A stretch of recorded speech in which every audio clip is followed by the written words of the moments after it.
Hi, and welcome back to Scratch. Today we're going to make green chicken enchiladas. If you'd like to support the channel, please like and share this recipe.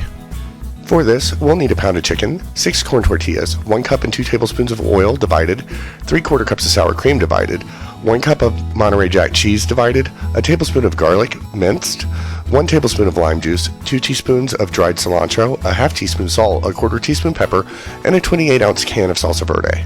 We'll start by setting our stovetop to medium-high heat. Then we'll add in 1 tablespoon of our oil and allow it to heat up for about a minute or two. And then add our pound of chicken. We'll allow our chicken to cook until cooked through. This should take about 6 to 8 minutes per side.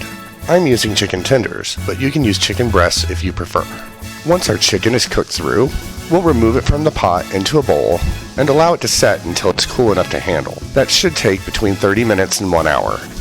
Once our chicken has cooled, we'll shred it. I used to use 2 forks to shred the chicken, but that was highly inefficient. You can just take your hands, rip them apart, and smash the chicken between your fingers. Once we've shredded the chicken, we'll make our filling. We'll return the same pot that we cooked the chicken in to our stovetop over medium heat.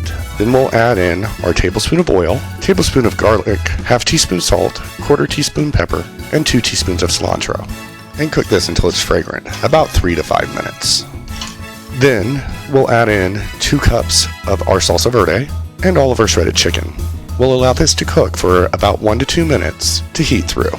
Then we'll add a half cup of our sour cream and half of our Monterey Jack cheese and cook the filling until it's bubbling. Once our filling's finished, we'll remove it from the heat and return it to the bowl that we shredded the chicken in to make filling the enchiladas easier. Next, we'll preheat our oven to 350 degrees Fahrenheit. Once we've finished making our filling, we'll set up our assembly line for the enchiladas. We'll heat 1 cup of oil in a heavy skillet over medium-high heat for about 8 minutes before we start our enchiladas. The oil will soften the corn tortillas and allow them to roll up easier. Then we'll spray an 8x8 inch casserole dish with some cooking spray and pour half of our remaining Salsa Verde in the bottom. After heating our oil for 8 minutes, it should be hot enough to blanch our corn tortillas.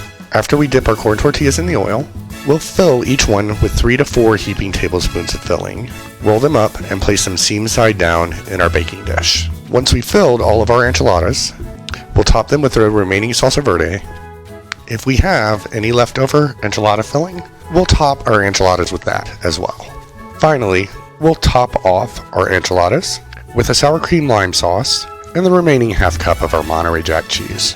For the sour cream lime sauce, we'll mix together a 1/4 cup of sour cream and a tablespoon of lime juice. If you prefer a thinner sour cream sauce, you can thin this out with additional water. We'll then spoon this over our enchiladas. Once we've topped our enchiladas with our sour cream lime sauce, we'll sprinkle it with our remaining half cup of Monterey Jack cheese. Then we'll bake it in our preheated oven for 25 minutes. It's been 25 minutes and our enchiladas are now done. We're going to serve these with a side of Spanish rice and refried beans. And remember, if you like the content, please subscribe.